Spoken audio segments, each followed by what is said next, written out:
Hey Raghunath, tell everyone about our Patreon community. Sure, Kaustubha. The Wisdom of the Sages Patreon community is an incredible online yoga resource. If you like the type of yoga wisdom and culture we share on the show, then our Patreon community is a great next step. This is a listener-supported podcast, and any level of sponsorship will unlock a wide range of live and archived classes, talks, and even workshops. Raghunath teaches, I teach, and we have a host of other excellent teachers on topics ranging from yoga philosophy, asana classes, storytelling, Ayurveda, kirtan, cooking, meditation, and a lot more. We even have an incredible online Bhakti 12-step recovery group. So if you want to check it out, go to patreon.com/wisdom of the sages. All right, let's get it on. Om Namo Bhagavate Vasudevaya. Om Namo Bhagavate Vasudevaya. Om Namo Bhagavate Vasudevaya.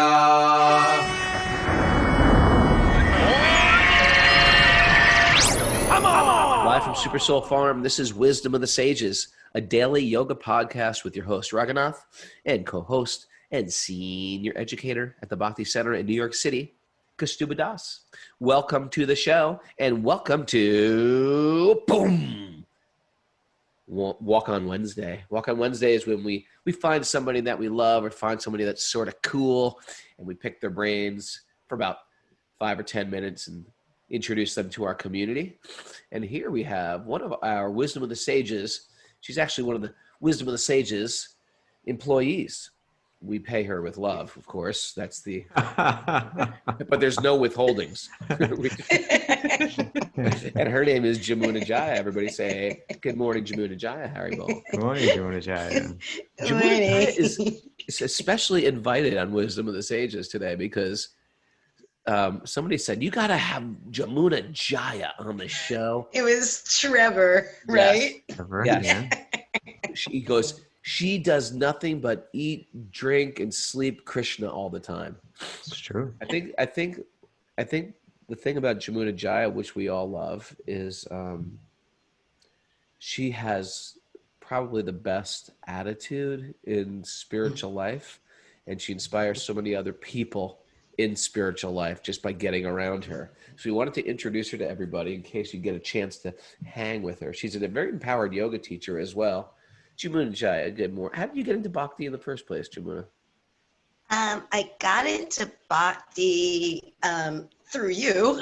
That was a setup. I didn't know Tell that. me more. How influential I about me. have been in your life. Yes, do tell. So I'm also a clown in hospitals for children. That's right. So through She's that a professional clown in hospitals for children. I only. And once you know I'm a Go on, please.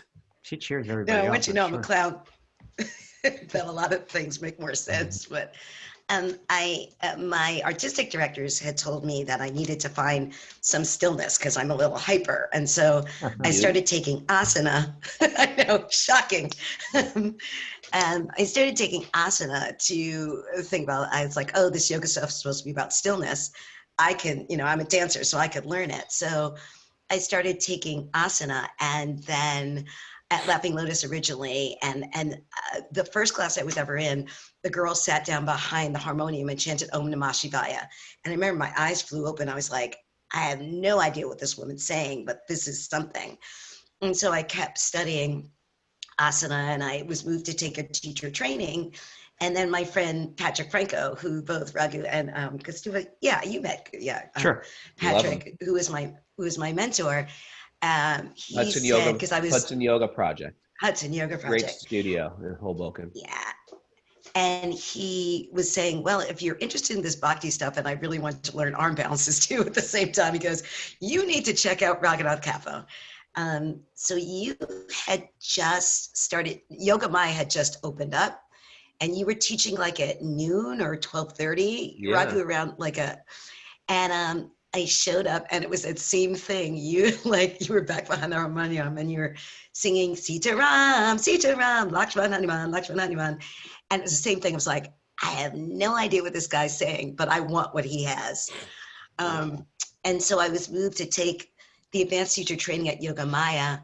And one whole module was Bhakti Yoga. And the first day of that module, first evening, Damodara Swami walked in with Jayagiri Hari, who at that point was still a brahmachari. The next day, they took us to Radha Govinda temple, and an Ananta and a Chuta talked to us, and they opened up the deities. And people knowing me will laugh because they started a kirtan. And I was way at the back, and I was afraid to go forward and dance. So I was sort of swaying. And Maharaj came over to me and he goes, go up and dance with them. And I said, oh no, I'm too shy. You too shy? After that, Gauravani came and talked to us about the Ramayana and taught us kirtan. That training was Kaustubha, of course, came in, spent a whole week on us about the Bhagavad Gita. And after that, sort of the hook was in. And then I started Kaustubha then.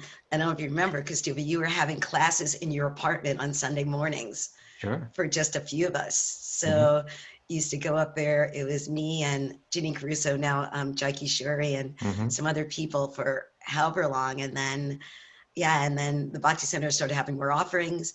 I went to India with Damodar Maharaj and Kaustubha, and Raghunath Swami ended up being around. Your pilgrimage, Raghu, was with us a lot of the times. You were at the time when I went to Puri, and then we were with Krishna Das was there also. Was that the? Yes. Yes, and we all had that private evening with Krishna Das twice, 2 days in a row. Yeah, that was like, I kept taking out my cameras like, anyone seeing this? You know, it was so great. And after that, it was we went to the Eco Village. And okay, here's a simple question for you. Yes. You seem so happy. That's why everybody likes you, because you're so happy, and everybody wants happiness. But come on, you probably were happy before you met Krishna anyway. Like, why are you don't give all the credit to Krishna. What are you doing in your material world that's making you so happy? Oh, well, about the happiness, I remember, and because you probably don't remember this, but there was, after I know you about a year or two, I remember we were up at the roof of the Bhakti Center, and the class had been about one of those ones, how one must get pessimistic about the material world. And I remember sitting there in the class going, but I'm not. And I walked up to Kaustubha. But I'm not. Who gave class? Yeah, who's giving the class? I don't remember. It was one of those fools and rascals ones. And I was but it was up on the roof? The class was up on the roof? roof. I don't I don't know whether the class is on the roof, but I remember we were on the roof. Okay. Yeah, and I went up, Kaustubha he said, Kaustubha, I really am quite happy a lot. And I said, is it a problem? And I remember you looked at me, you said, Krishna gave you a gift. Okay. Yeah. And I was like, okay. But I like that happiness thing.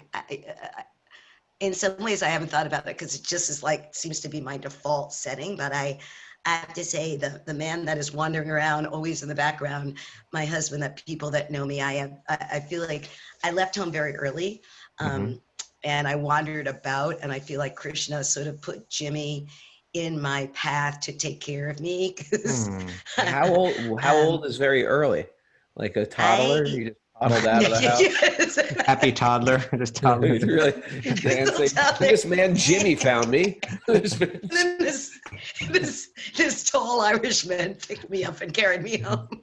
I left my parents' house when I was 17, which I suppose next to some of you guys' stories isn't. Now I'm upset with you. Now I'm mad at you. Actually, as a father, I'm a little upset. Wandering about. So I mean, he's just awesome. And I always think about I still have one parent, thankfully, walking this earth, and they gave me, and I'm like you, Raghu. I come from a big family. I'm one of 6.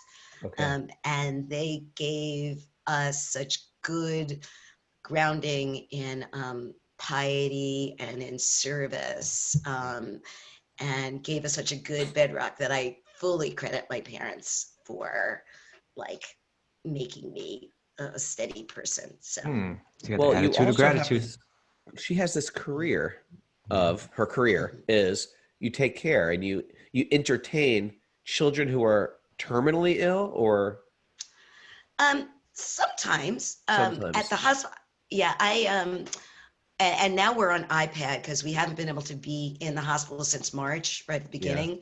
So in about June, we always work in teams of 2. So me and my partner are in our own apartments, and a child life person, which is the person sort of deals with the social life of a child in a hospital, carries around an iPad from room to room to room or for clinic. And so the kids are at my hospital, Harlem Hospital. It's a inner city hospital. So we see more the inner city ailments, like asthma, sickle cell anemia, childhood obesity, bang, bang, shoot 'em up, sadly, and knifings Wow. are a lot of stuff that we see.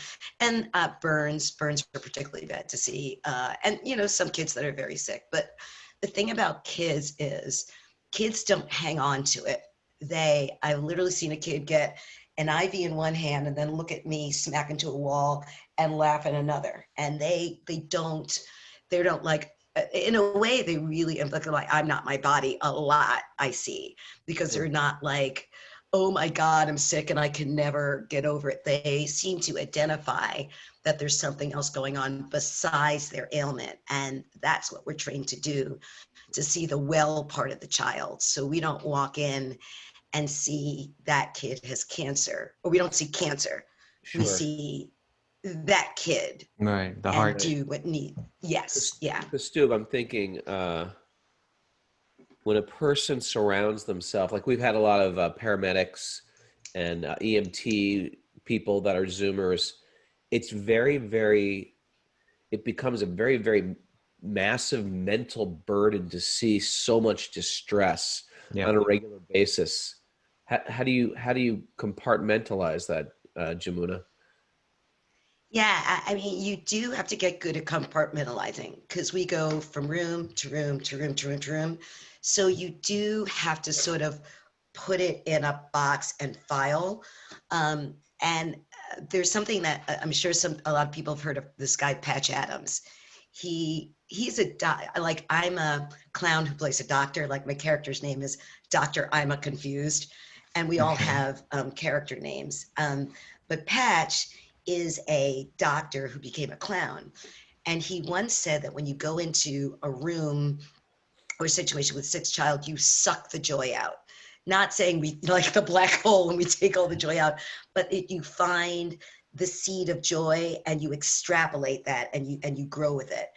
And that's what we're trained to do, to go in and you see the joy because it's always there. It's just like, even under the most wretched person, Krishna is always there. The soul is always there.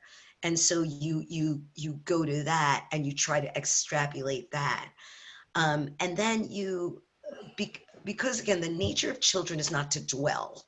They don't, even the sickest child, they may like wave you off after a while, but they're willing to engage and get to that playful state. And from that gives, and the fact that at the end of the day, like, it's different from when I was dancing in shows, like you got a lot of applause, but at the end of the day, I can say at least I made that kid smile and that kid, and that fills your cup back up. That makes sense. That makes sense. And that makes sense due to why you do have that smile on your face. You don't have to paint it on. It's there. It's real because you're in a career of giving love and contributing. It's quite beautiful. Thank you for joining us this morning. You're welcome. It's such a gift to have that job. It's such a gift to be part of this community. And thank you. And really, I wouldn't be anywhere in my spiritual life if it hadn't been from you, Raghu, lighting the fire, and for Kaustubha planning things and answering all my stupid questions. Come on. I just teach handstands. Thank you, Prabhu. You cheer us up Thank every morning. you.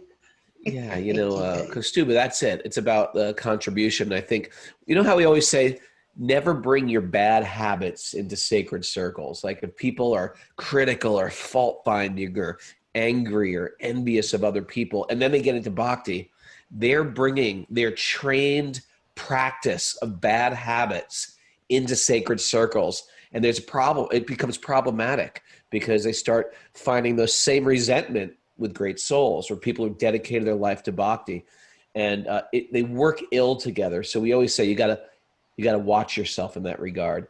But Jamuna Jaya is bringing her good habits of contribution, of service, of a good attitude, and when you put that in sacred circles, that's when your spiritual life is like wrist rocketed to next levels. And that's why she is one of those people I'm incredibly angry with, because they got into it much after me, but they're much more evolved than me. And I'm really upset about that right now. Thank you, Jamuna Jaya. You're very impressive. So welcome everybody to the show. Let's dive right into the sweet pot of honey nectar called the Srimad. We're going to go there every day now? Is that a thing? No, we're going to add to it. Yesterday was just like the sweet pot, the honey pot. Now it's the sweet pot of honey nectar. The sweet pot of honey nectarian juice. Nectar, which is the Srimad Bhagavatam, Canto 3, Chapter 3. No, Canto 2, Chapter 3. Text 23. 22. 23. 23. We start with these secret mantras. Narayanam namaskritya naram shaiva narotamam devam saraswatim vyasam tato jayamudiraye. Before reciting the Srimad Bhagavatam, which is the very means of conquest, one should offer respectful obeisances to the personality of Godhead Narayan, unto Narayan Rishi, the supermost human being, unto Mother Saraswati, the goddess of learning, and to Srila Vyasadeva, the author. Nasta prayeshva bhadreshu nityam bhagavat sevaya bhagavati utamasloke bhaktir bhavati naistaki. By regular attendance in classes on the Bhagavatam and by rendering of service to the pure devotee, all that is troublesome to the heart is almost completely destroyed, and loving service to the personality of Godhead, whose praise with transcendental songs is established as an irrevocable fact. Om Agyanatamarandasya Gyananjana Silakaya Chakshuran Minatam Yena Tasmai Shri Gurave Namaha. All right, so we got Shaunaka Rishi speaking still, right? Shaunaka Rishi, so he's speaking to all the sages headed by Sutta Goswami. Or he's heading up the sages, and on behalf of them, he's speaking to Sutta Goswami. Yeah, he's speaking to, and Shaunaka is that's right. I had it backwards. Yeah. Shaunaka is the head of the sages. Yeah. Sutta is the leader, or he's giving class. He's giving class, speaker, basically. And so he just, he just kind of laid out the answer to the first question that Maharaj Pariksit had to Sukadeva Goswami. That's level 2 Bhagavatam. Now we're back up to level 1. And it's kind of like all these sages, they're out there in the forest of Naimisharanya. They're asking Sutta Goswami questions. He's giving these answers now, and they're feeling it. They're kind of like Jamuna Jaya, right? They're like all lit up with like enthusiasm, like happy and yeah, they may be dancing a little bit. They might have been dancing. And so now, and so they just said, if you're not hearing, Bhagavatam or these kind of things, then the sun is just stealing away your life. And if you're not seeing the deity, if you're not hearing, this message, then your ears are like the snake hole and this and that. If you're not walking on pilgrimage, your legs are like tree trunks. Yeah, they're not going anywhere.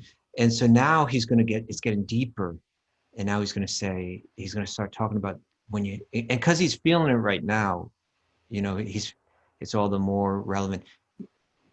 Having the association of someone that's like a pure devotee, having the association of someone that is deeply absorbed in their love of God and is just radiating that.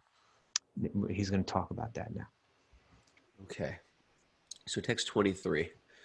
The person who has not at any time received the dust of the feet of the Lord's pure devotee upon his head is certainly a dead body. And the person who has never experienced the aroma of the tulsi leaves from the lotus feet of the Lord is also a dead body, although breathing. They're dead body. Sometimes if you're not familiar with this culture, that sounds a little peculiar, the dust of the feet. The dust. If you were to walk into this class off the street, you just heard about this from Joe Rogan, or you just stumbled upon, and you hear the dust of the feet. What the heck are they talking about? And we're all going, yeah, the dust of the feet. Oh, it sounds a little Krishna crazy, doesn't it? Well, yeah, like even in the Bible, you see this kind of the reverence of the feet, like Jesus, they're washing his feet. I think it's, Yeah, yeah. They washed Jesus's feet, and they dried it with her hair. Dried it right? with her hair, and we pour oil down there, I think, and washed it well and everything. But like, yeah, we don't wash feet anymore. Well, because we don't walk around barefoot, Yeah, that too. And we don't walk. It's not like I'm okay, Stu. I'm We going to don't see you in walk. about 2 weeks. I'm going to walk to your house. Yeah, right. Yeah, like if Raghunath walked the whole way to my house, it would be I'd profit. expect a foot washing. You would sit down, Raghu, let me wash your feet, because you just walked. I'd be like, wash my feet. I'm exhausted. I remember we still, when we go to Vrindavan, and then we like to go to Govardhan, this holy sacred mountain or hill. Mm. And it's a 21-kilometer walk around it, and we generally do it barefoot. I always do it barefoot, right? Yeah. And then when you come back from that, the most satisfying thing is to like soak your feet, right, in some nice warm water. And so that's kind of part of, even in the ritual that's done, like the puja rituals and stuff, the meditation has to do with, you offer 16 upacharas. You offer 16 offerings are made, and even sometimes this is even done just in the mind, mentally. By the way, you were saying that we need to kind of get together and lay out the curriculum for that, for the retreat we want to do on October 19th. Mara? No, 18th. October 18th. Thank you, October Mara. 18th. Thank God, Mara's here. Super Soul Farm. And so, and at the same time, people have been, from Patreon have been calling on us to do like a home worship, like a home puja, home ritual kind of course. So I'm thinking we got to put that together for that, and then we could record it and share that on Patreon. Right? Very, very interesting. So that's one of the upacharas is in your mind, you're mentally sitting the Lord down, and you're washing the feet. Like idam asanam shrinklim Radhakrishna-bhyam namaha. Dear Radha Krishna, please have a seat. Those are secret mantras. That's not secret. Shrinklim Radhakrishna namaha. Yeah. And then etat padyam shrinklim Radhakrishna-bhyam namaha. Now please let me wash your feet. Right.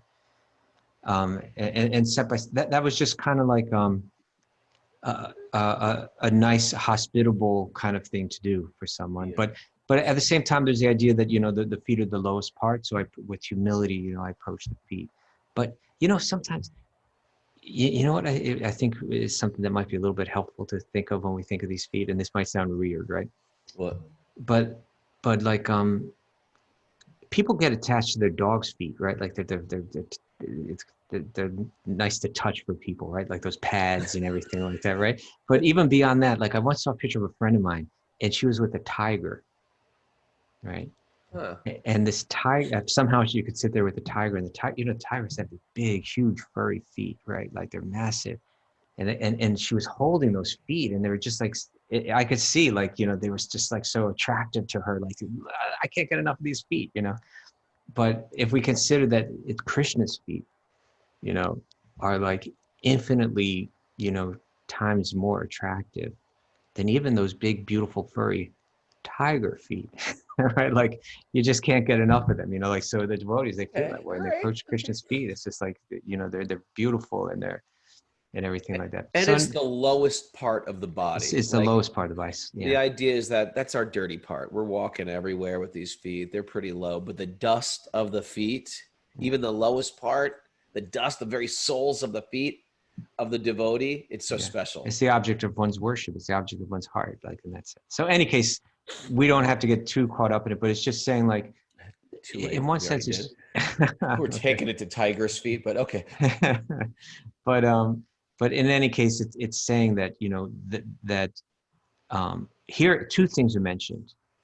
It's that connection to the devotee, and then the connection to God, right? And this is a really important point that's going to come out in Bhakti, is that in Bhakti, you do not approach God directly. In Bhakti, you approach God through God's devotee, right? It's a real, because people have that tendency. You know what I see a lot of sometimes now? I see sometimes, like, you see these things on Facebook or different places, like, man, I hate humans, enough of humans, but I love, the animals, Right. And I can get that. But the fact is that, that's because the animals aren't expressing all the Yeah. things. Why don't you feed me more? I'm Yeah. hungry. Yeah, right. I've been sitting in this apartment all day long.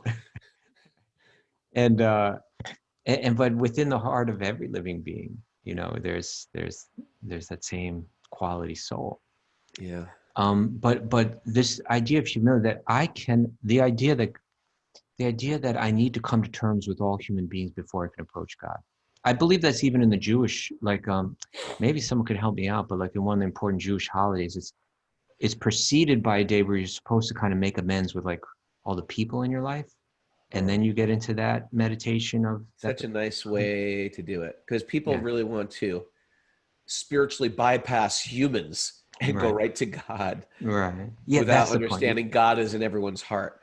That's the point. You cannot bypass humans and get to God. You got to make it right with the humans. Okay, some with Yom Kippur, we're Saying getting it Yom here. Kippur. Yeah, the there's a Day Day of of Atonement before that. Thank you, Nancy. And so that idea is there in Bhakti, and you can see, okay, here it's coming in the Jewish faith too, that we can't, if we're so annoyed with every human being, then it means that actually we don't have a mind that's even suitable yet to deeply absorb thoughts of God. And so in the practice of Bhakti, it's not even just that, but it's actually the idea that God works through that devotee and approaches you through that. That's the way that God works. And so this commentary here is going to quickly open up, and it's going to have a verse from a verse that's spoken to a character named Maharaj Rahugana that we're going to read about later in the 5th canto. And he's inquiring from a very interesting saint whose name is Jada Bharata. Okay, and why don't we read that verse, and then maybe we can tell a bit about Jada Bharata and Maharaj Rahugana. Okay, but here's from the commentary. It says, Maharaj Rahugana inquired from the great saint Jada Bharata as to how he had attained such a liberated stage of Paramahamsa, and we're going to tell you more about Jada Bharata. And in an answer, the great saint replied as follows, and this is Srimad Bhagavatam, 5th canto, 12th chapter, 12th verse. He says, O King Rahugana, the perfectional stage of devotional service, or the Paramahamsa stage. Paramahamsa literally means, Mara, can you figure that out? Supreme Swan. I had it on the hot seat, you just took it right off. Oh. Paramahamsa stage. Super Swan. Super Swan. Super Swan. That's exactly what it means. It's Super Swan. The highest swan-like level of spiritual development. Right? So he says that the perfectional stage of bhakti, or the Paramahamsa stage of life, cannot be attained unless one is blessed with the dust of the feet of the great devotees. It is never attained. And now, it's not good. Can I do it by my own power, by my own strength? No. So he's going to say, it is never attained by tapasya, or austerity. Like in the yoga culture, tapasya is given like a lot of clout. Tapasya is given a lot of clout. Yeah, I'm going to cut this. I'm going to cut that. I'm going to stop doing this. Sit alone. I'm not going to eat this. I'm not going to do that. I'm not. Yeah. That, and one does get myself. Powerful. You get power through tapasya, but you can't get bhakti through tapasya. Right? Interesting. You can even get mystic powers through tapasya. You can't get love of God through tapasya. That doesn't impress God at all, right? Right. So it's never attained by tapasya, by the Vedic worshiping process. Like I can worship the devas and I could get this and I could get that, but you can't get bhakti by that. Acceptance of the renounced order of life, renunciation, that's not going to do it. The discharge of the duties of household life, living a very pious, life, that's not going to do it. The chanting of Vedic hymns, that's not going to do it. Or the performance of penances in the hot sun or within cold water or before the blazing fire. There are different other types of austerities that yogis might do. They go into the cold river to do their meditation, or they would make a ring of fire and sit under the hot sun and do their meditation in the ring of fire. These things will not give. Yogis in India, you don't find that much at like yoga classes at Equinox. You've never seen that at Equinox? No, sitting in cold rivers. Okay, guys, welcome to river yoga. Ring of fire. Burning ring of fire class. Isn't it interesting how he literally took one tiny facet of the yoga system and ran with it? Yeah. And all the stuff like sitting in a freezing river in the winter, putting a flaming fire around you in the winter, you know, vomiting, you know, when they drink what's it called? When you drink the water and then you vomit it out. You don't see anybody doing that at a yoga works. Nah, you don't. A vomit workshop. Well, hopefully you can get the dust there though. And so that's what, so this was spoken by Jada Bharata, and this was so important because the king, he was mistreating Jada Bharata. He didn't realize how exalted he was. He was criticizing him with anger. And then Jada Bharata began to speak truth. And he spoke this, and then the king realized, my God, you are like a saint. I didn't even get it. How did you become like this? And then he says this, you know, it's by the dust of the feet. You know, it's by the mercy, it's by the grace, it's by the association, it's by the kindness of someone that has bhakti that you get it. So why don't you tell us a little bit about the story of Jada Bharata, beginning with you go back 2 lives, right? Okay, because everything's got a backstory. Even Jamuna Jaya's got a backstory. She does. Right? She came into Bhakti. We think, well, she's just this Paramahamsa. She's just like this super goose. She's a super swan. Super swan. But she has a story. She's dedicated to giving. And then she has a backstory in a previous life. How did she get to this position where she's actually loves this concept of taking care and nurturing and extracting, pulling the joy out of people who are in pain, and highlighting that. So there's a backstory of everybody. And Jada Bharata's backstory was he was a king named Maharaj Bharat. Mm-hmm. And Maharaj Bharat was one of those incredibly dharmic, like when you hear about these Vedic kings, they were much different than how we grew up in the United States, growing up to despise kings. Like we were trained to hate kings, the feudal system. They were all corrupt. They were all greedy. They were all despots. But when you read the Bhagavatam and the Mahabharata, you hear about some of those criminal-like kings, but you also hear about very noble kings, spiritually connected kings, courageous kings. So Maharaj Bharat was one of these kings. And India is named after, I believe, right? You know what? I thought India was named after him. Oh yeah, we read challenged me once. That's right. I remember something. Any case, at the bottom. Mara, can you do a little research and not hear the story and just search around if India was named after Maharaj Bharat? Mahabharata is, right?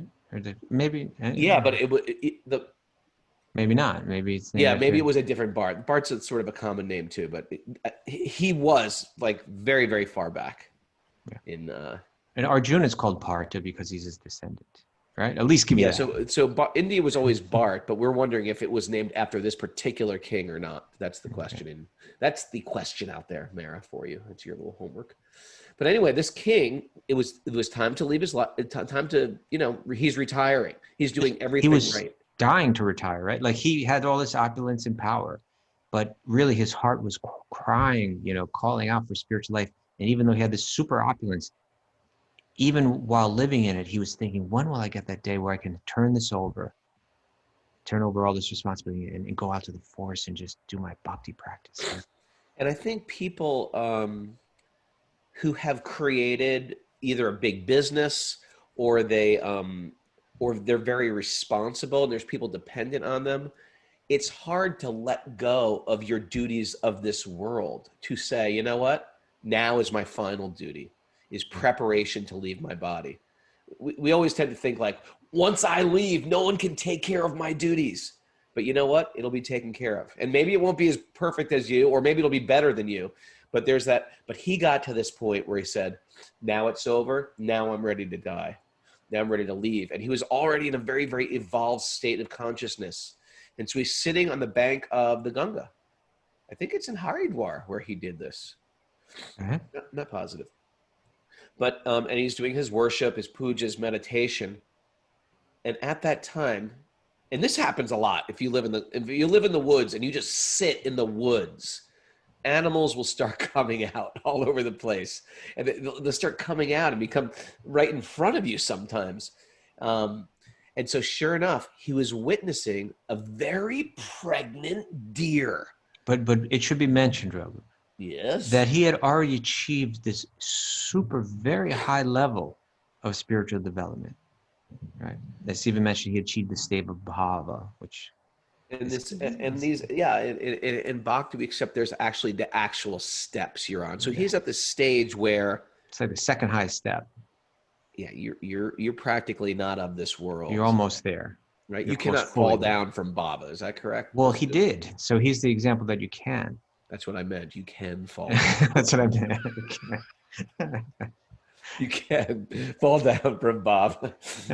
So he's sitting there in meditation and he's watching this big pregnant deer, just like any animal, in human, when they get pregnant, they can get really big, and drinking water sort of awkwardly, because it's awkward to drink when you're pregnant.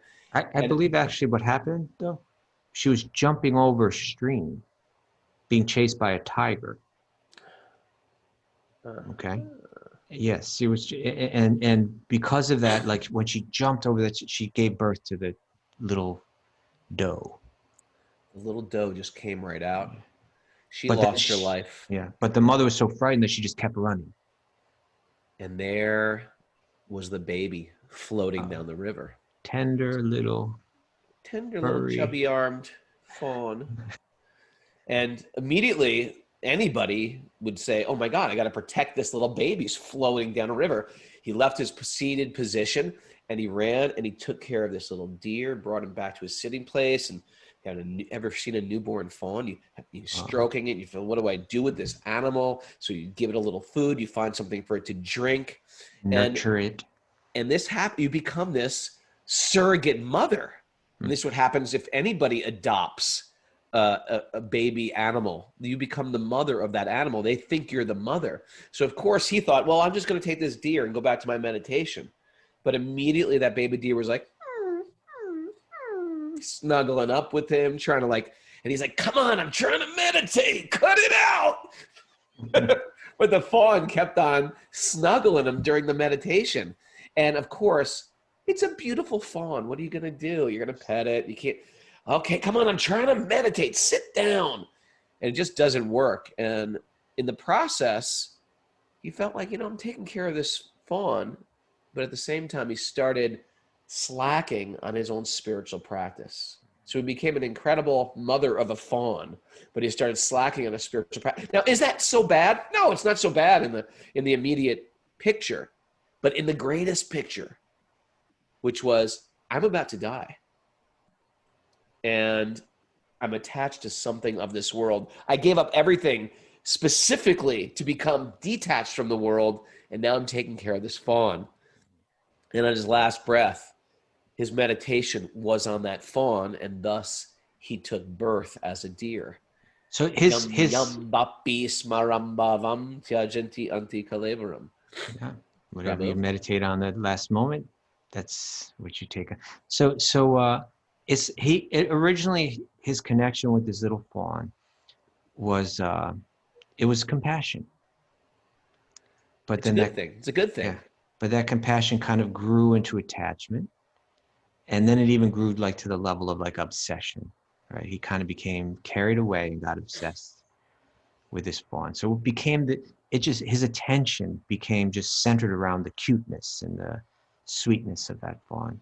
So much so that it went beyond, and he got very, very distracted from his practice. So now he's taken birth as a doe himself, or as a deer himself. But there was because he had achieved that high level of spiritual realization, he got a special benediction. Right? He could remember why. He could remember what happened. Yeah. Another thing of the story is you never know what these animals you're dealing with are either. You never know. You never know. be said, yeah, stupid dog, these cats. You never know who these cats are. They could be Judd Bart. If you think about some dogs, they're always hanging out with devotees, licking the feet of the devotees. That's a very evolved dog. Takes a special birth to be a dog in a family of devotees, I think. Yeah. So anyway, this was a very, very conscious deer. And this deer would only eat the remnants of the food of the great souls and drink the Ganges water. Right? Yeah, when it went back to the Himalayas and wanted to be with the sages and the, by the Ganga. Yeah. When KG writes on the board, Sita at the GEV, there's this, where we do our teacher trainings in India, there's this dog called Sita. And Sita is always eating the remnants of everybody. She's beloved by all the devotees and all the yogis. It's not an ordinary birth, I think, to be Sita. Last year, when Rana Swami arrived at the Eco Village, when we were all there, he was getting out of the car or something, and everyone was kind of crowded around him, and Sita was kind of crowded around him, and he turned and took a step, and I think he stepped a little on Sita, and Sita went, like that. Yeah, dogs do. And Rana Swami got down on the ground and bowed down to Sita, you know what? to ask forgiveness. It may be a very special dog. Oh, no question, Sita's special. Maybe, come on. Sita's Did I say maybe? I said maybe she's definitely a special dog. That's what I meant to say. She's maybe definitely that.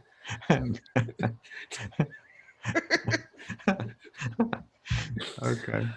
All right, so then she took birth, and then that deer left his body in very high consciousness and had to take one more birth, and she took that birth as Jada Bharata. Now, here's a question for it: as Judd Bharat? Yeah. And now Judd Bharat was Judd Bharat born like, what's the politically correct way to say? Mentally Well, was he born that way, or did he pretend to be that way? He pretended. He was born in a Brahmana family. So he's born in a family of like a serious spiritual practitioners. But this is the point. Now he's remembering all three births, right? I remember I was King Bharat. I remember I had this deep spiritual practice and I was tasting spiritual life on a high level. I remember I let go and I got obsessed with this deer, and I remember the life as a deer. And now I'm born into a Brahmana family. You know what? I'm not going to screw up this time. I'm going to do this right. And I see that sometimes these Brahmanas, they get all caught up in prestige. I had this high level position. People show me respect. I am just going to play it like I'm a complete, village idiot. Like he was mentally retarded, like he was, any case. I think it's maybe on PC to call someone a retard, but it's like to say someone is mentally retarded. At least some, you see different guides of what people should say, but let's say he's mentally retarded. Okay. Forgive me if that's mentally disabled in some way. He played it as if he was mentally disabled. And so even to his own father, like his father would try to train him up as like a Brahmin, first you wash your hands and then you do this, but he would do it backwards. And people just thought Jada actually means like dull, like a dullard or something like that, So he played ridiculously dumb, even though he was completely liberated, because he didn't want to get caught up in the material world, and he wanted to keep to himself and keep private. He was scared of it, and there's a healthy fear of Maya in the material world. All the things that we like. I want to be cool. I want to be successful. I want to be accepted and validated. He understood that these things can be incredibly dangerous for the devotee. So he just said, I don't want anything to do with it. I'm going to play dumb and fake it this entire life. Yeah. And he had a very deep internal meditation. Here's another thing. You never know who you're talking to in this world. Never know. You can talk to somebody who appears like A, but they could be very, very deep and just not expressing it. And that's why the safe bet in bhakti or in life in general is always treat people with the highest amount of dignity, because you never know who you're talking to. That's right. We one of our first shows, we talked about that, right? The beggar in the street, you don't know who that is. Could be a deva, right? Could be a... Ooh. I remember that? That was one of our first shows, I remember. Devas in disguise. Yeah.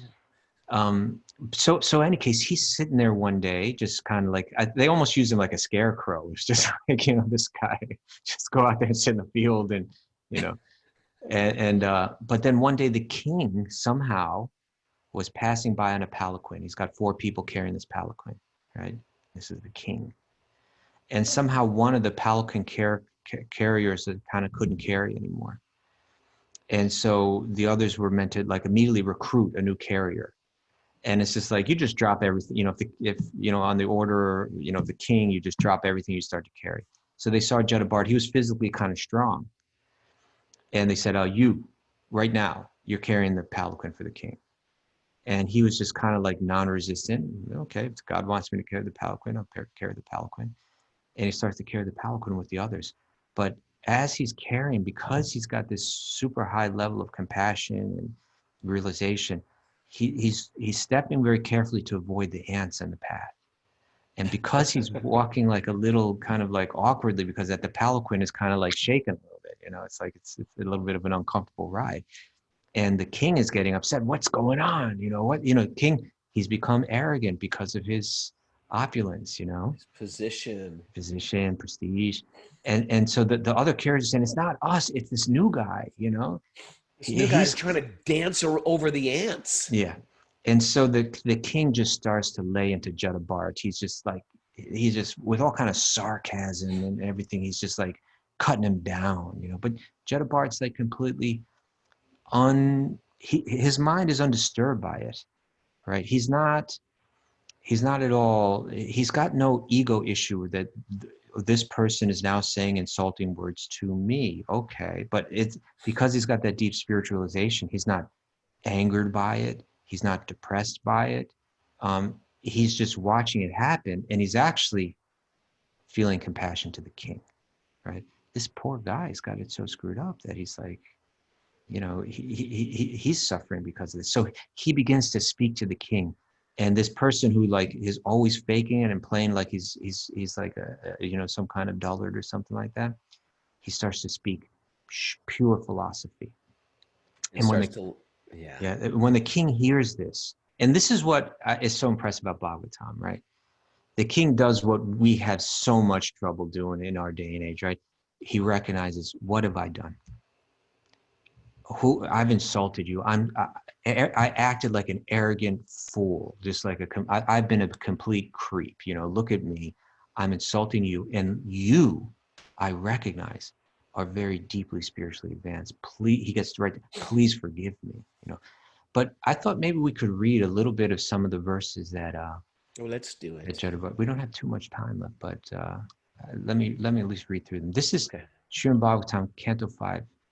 Chapter 11, text 4, he says, because you have to realize he's looking at the king who's become so upset, he's become so angry, right? He's saying, as long as the mind of the living entity is contaminated by the 3 modes material nature, goodness, passion, and ignorance, his mind is exactly like an independent, uncontrolled elephant. You can't control an elephant. It's just similar, you can't control that kind of mind. It simply expands its jurisdiction of pious and impious activities by using the senses. The result is that the living entity remains in the material world to enjoy and suffer pleasures and pains due to material activity. Our mind takes over, we do good and bad in the world, and we reap the results of it. And then in the next verse, he says, because the mind is absorbed in desires for pious and impious, for good and bad karma, it is naturally subjected to transformations of lust and anger, right? And in the sacred text, it speaks about how kama develops into anger, how lust develops into anger. And we may read about that a bit. A few verses later, he says, my dear King Rahugana, he's not angry, right? My dear king. Nope. As long as the conditioned soul accepts the material body and is not freed from contamination of material enjoyment, thinking external things are where I'll find my happiness, and as long as he does not conquer his 6 enemies, and we can tell what those 6 enemies are, and come to the platform of self-realization by awakening his spiritual knowledge, he has to wander among the different places and different species of life in this material world. Right? He's just done it himself, right? I was a deer, I was a king, I was a deer. You know, those 6 enemies are lust, anger, greed, delusion, pride, and envy. Right? These are the 6 original contaminants of the pure spirit soul. Yeah. When we're unhappy with something in this world, it's because one of these things is covering us. We're covering somebody. Yeah. Right? Kama, krodha, lobha, moha, madda, matsarya. Yeah. Again, lust, anger, greed, delusion, pride, and envy.